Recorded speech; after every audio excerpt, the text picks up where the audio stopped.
the Tissot PRX Powermatic 80. Is it any good? Let's find out. So Tissot released this PRX Powermatic 80 earlier in 2021, sometime around June. And it's something that really caught my eye right off the bat. I think being able to be in the price point that it resides in, about $650 in USD, it's actually quite an interesting proposition for me, right? I think for the steel sports watch with integrated bracelet, I can't exactly think a lot of options that resides in this sub $1,000 price point. I think the next that I can think of is going to be the Maurice Lacroix icon, which is about probably 1,500 USD, around about there, for the automatic movement. So this is actually going to be a really massive value proposition right off the bat. Now, with my time that I spent with this PRX, I think first things first is that its integrated bracelet design is really reminiscent of the 1970s. And this is actually going to be a revival, or rather a heritage release model from Tissot. It actually stands for precision, robust, and also the X stands for 10, so which is actually going to be 100 meters or water resistance or 10 bars. So with that in mind, for Tissot, I think for them actually to come out and first of all revive a lot of their heritage models, I think first of all it's something coming out from the Longines playbook, because Longines also doing something similar with a lot of their heritage releases. So quoting their Marine Nationale or quoting their 1940s, I think that's what it's called.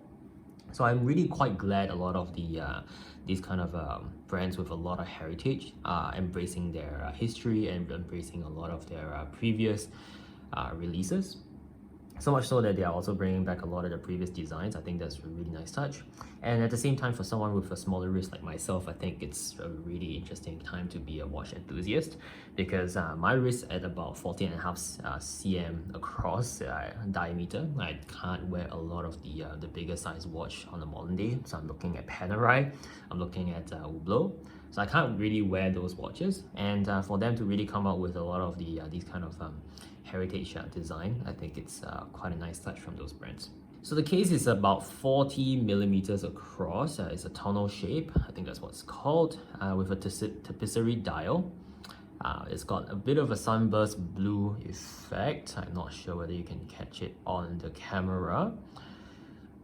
And you actually can see the movement from the display case back right about here.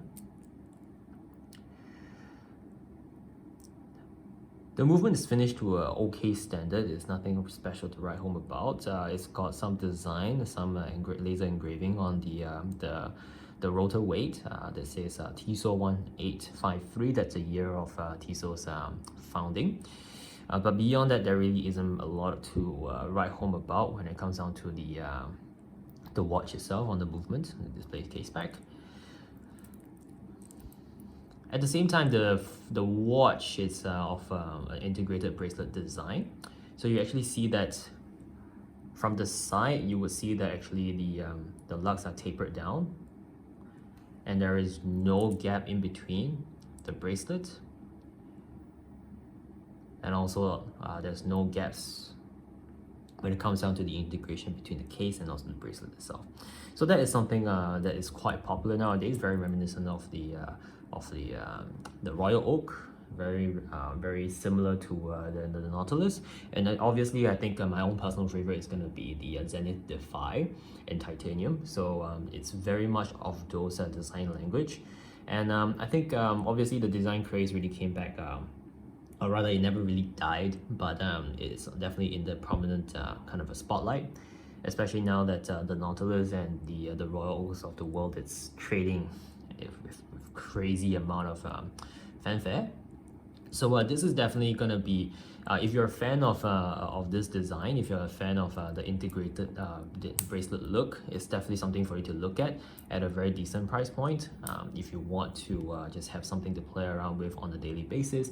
And I think it's for the power reserve that it has at 80, it's a very good daily wear, or if you want it to be a part of the rotation that you have, right? You can put it down for a good couple of days, and you can still pick it up again and still be ticking along without having to set the time or set the date. So I think it's going to be a really good wear. The bracelet is, to me, is actually going to be one of the biggest selling point of this watch, because you can see that it catches like nobody's business. The moment that I rotate it, the brushed finishing on this bracelet is just next level. I don't think I've personally handled anything like this before, right? And actually the kind of details that Tissot was able to put in, if you were to have a quick look over here, in between each links, right over here, each individual link has its own polished kind of a gap in between each link. So I think it's a lot of attention to detail that Tissot was able to pack into this package. And at the same time, for the price point, once again, I'm going to quote it out again, $650 on the USD. I think it's a very, very, very interesting value proposition, right? The only other kind of watch that I can think of in this price point that would boast the similar kind of value would really be the Hamilton khaki field mechanical, but they are not of the same design language. They're not of the same type of watch. The other watch is a field watch, and this is really more towards I suppose mimicking the luxury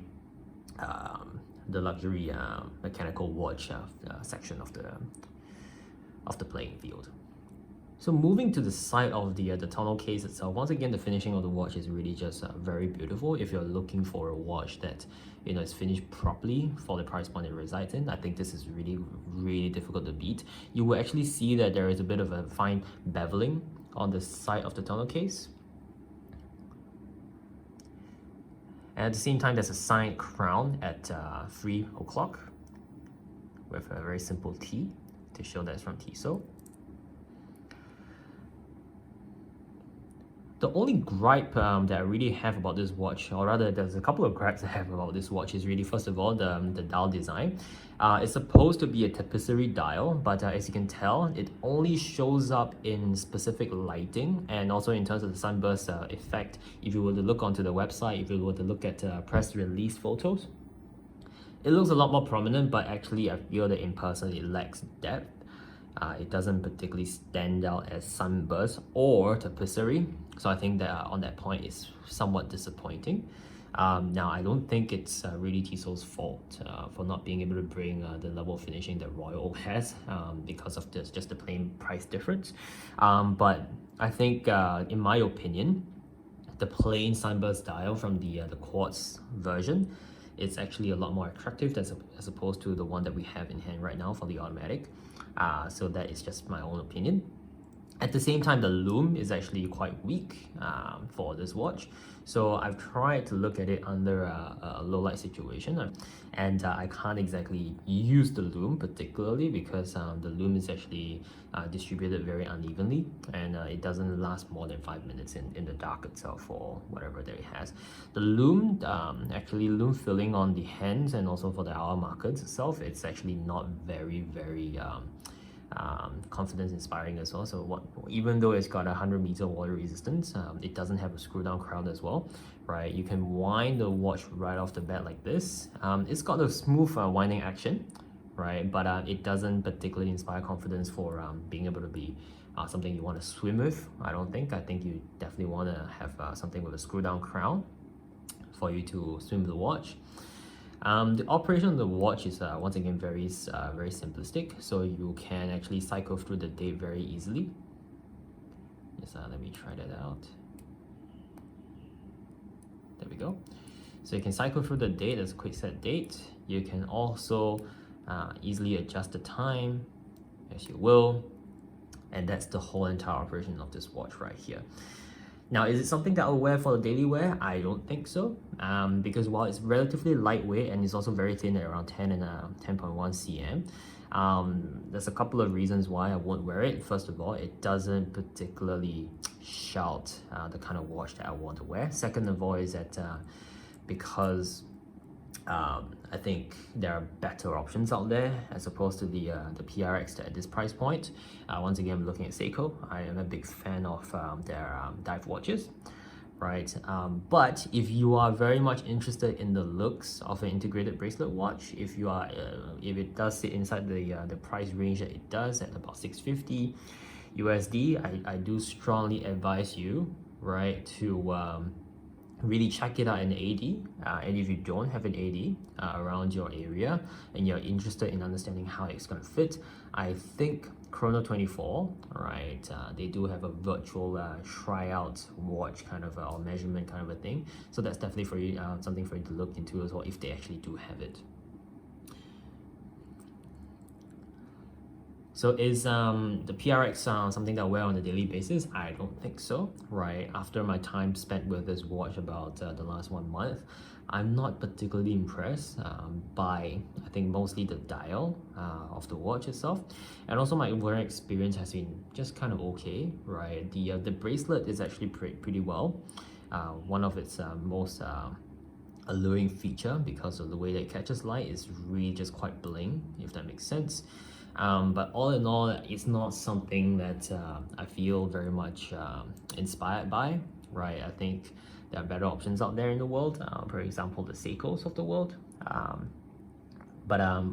For a sports watch that you might be looking for. But if you're looking for a daily wear, if you're looking for something that may sit well on your wrist and has a really good power reserve, and also at the same time, if you like that 70s look with the Gerald Genta tonal case with an integrated bracelet and with a really good movement as well, right? I've not really tested out the accuracy of this particular movement, but I think it's really definitely worth you checking out at an AD, at a local AD. And for 650, it's difficult to beat, but I think this is just really not for me.